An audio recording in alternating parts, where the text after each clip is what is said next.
داؤد علیہ السلام حکمراں تھے، حاکم تھے. ان کے اللہ تعالیٰ کا فضل ان کے اوپر تھا کہ انہوں نے اللہ تعالیٰ کے حکم سے اللہ تعالیٰ کی عبادت کے لیے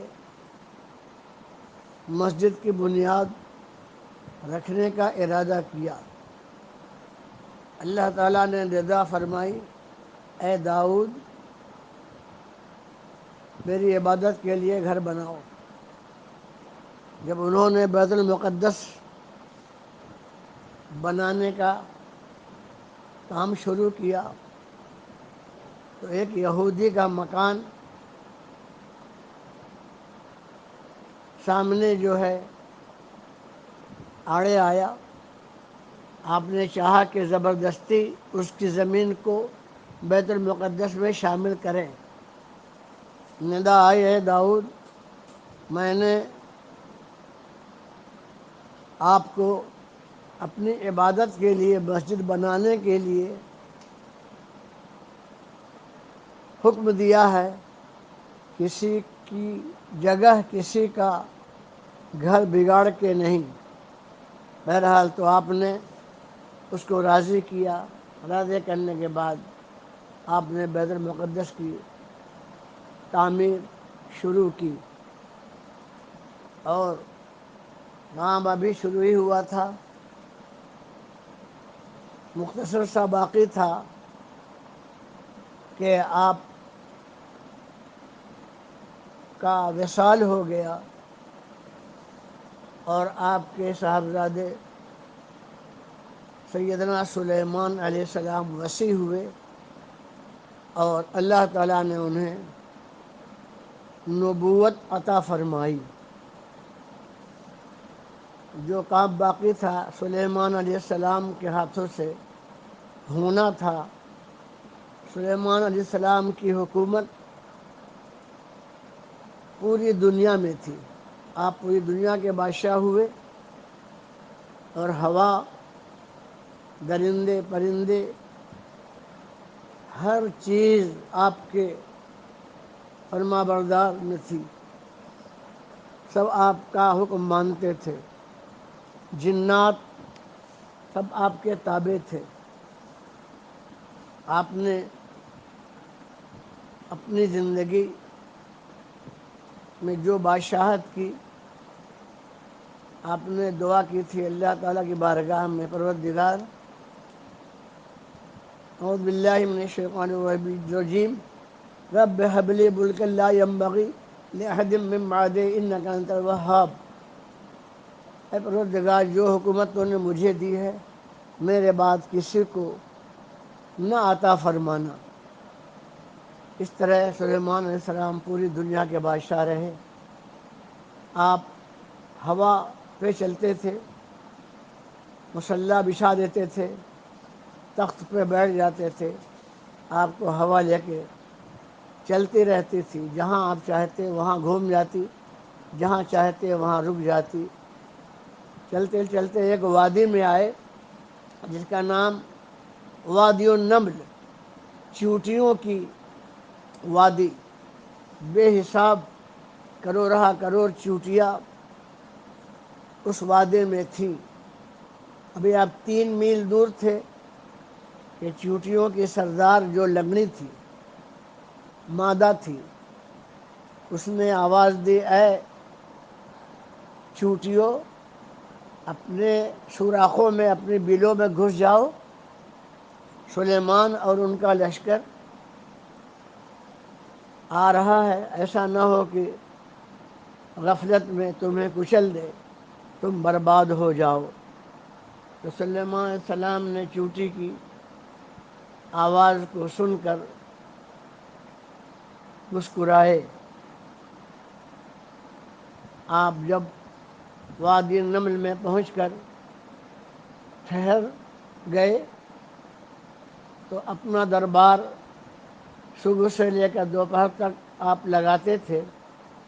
صبح سے دوپہر تک اپنی رعایا کی باتیں سنتے تھے، ان کے ضروریات کا خیال رکھتے تھے۔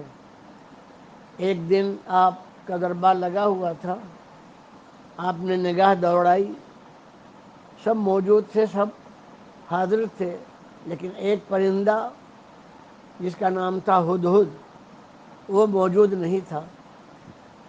آپ نے نگاہ ڈالی اور فرمایا کہ سب تو موجود ہیں، یہ ہدہد کہاں ہے؟ ام کان من الغائبین لأعذبنہ عذابا شدیدا او لأذبحنہ۔ ہدہد نہیں ہے، مجھ سے پوچھے بغیر کہاں چلا گیا؟ اگر کوئی صحیح عذر نہ پیش کیا، کوئی صحیح بات نہ بتائی، تو میں اسے سخت سزا دوں گا یا اسے ذبح کر دوں گا۔ اتنے میں پھدکتا ہوا ہدہد آ گیا اور آ کے سلامی پیش کی، اور آپ نے فرمایا کہاں چلا گیا تھا؟ کہا حضور ایسی خبر لایا ہوں کہ آپ مجھ پہ رحم فرمائیں گے۔ آپ نے فرمایا بول۔ تو اس نے کہا میں چلا گیا تھا ملک سبا، وہاں جو ہے ایک عورت حاکم بنی ہوئی ہے، لوگ اس کو مانتے ہیں، اس کی پوجا کرتے ہیں، میں وہاں سے جا کر آیا ہوں۔ اب آپ نے تو اللہ تعالیٰ نے آپ کو تو علم دیا تھا، لیکن آپ نے جب اس کی بات سنی تو آپ نے ایک خط لکھا اللہ تعالیٰ کی طرف سے سلیمان بن داؤد علیہ السلام بادشاہ نے یہ خط بھیجا ہے، تم ایمان لاؤ اور سلامتی کے ساتھ میرے پاس آ جاؤ۔ ہدہد کو آپ نے دیا، ہدہد گیا، اور بلقیس نام تھا اس عورت کا جو حاکم تھی ملک سبا میں۔ تاریخ میں آیا ہے کہ 2 مہینہ جانا 2 مہینہ آنا، اتنی دور کی مسافت تھی، لیکن نبی کا فرمان، اس لیے اللہ تعالیٰ نے ہدہد کے لیے جانا آنا آسان فرمایا۔ جب وہاں خط پہنچا تو بلقیس کے وزراء اور جتنے بھی نوکر چاکر تھے سب کے سامنے خط پڑھا گیا، تو جو مضبوط قسم کے وزیر وغیرہ تھے انہوں نے کہا ہم بہت مضبوط لوگ ہیں، طاقتور ہیں، ہم تابع ہو کے نہیں جائیں گے، ہم ان سے لڑیں گے۔ لیکن بلقیس کے سمجھ میں آیا کہ ترکیب، اور وزراء نے بھی ساتھ دیا کہ ہم لوگ ہدیہ اور نذرانہ جمع کریں اور سلیمان بادشاہ کے پاس ہدیہ بھیج دیں۔ چنانچہ بے شمار چاندی، سونے، ہیرے، جواہرات بہت سارے جمع کر کے ان لوگوں نے بھیجا۔ وہ سمجھ رہی تھی کہ اگر صحیح معنوں میں دنیا کے بادشاہ ہوں گے تو وہ ہدیہ اور نذرانہ قبول کر لیں گے، کیونکہ بادشاہ لوگ عزت کی خاطر نذرانہ قبول کرتے ہیں، اور اگر نبی ہوں گے تو وہ ہدیہ قبول نہیں کریں گے۔ جب ان کے قاصد لوگ ہدیہ نذرانہ لے کر سلیمان علیہ السلام کی بارگاہ میں، آپ کے محل میں پہنچے تو آپ نے دیکھا، فرمایا یہ کیا ہے؟ کہا یہ ہدیہ نذرانہ۔ کہا ارجع ارجع، لے جاؤ، بھاگو یہاں سے۔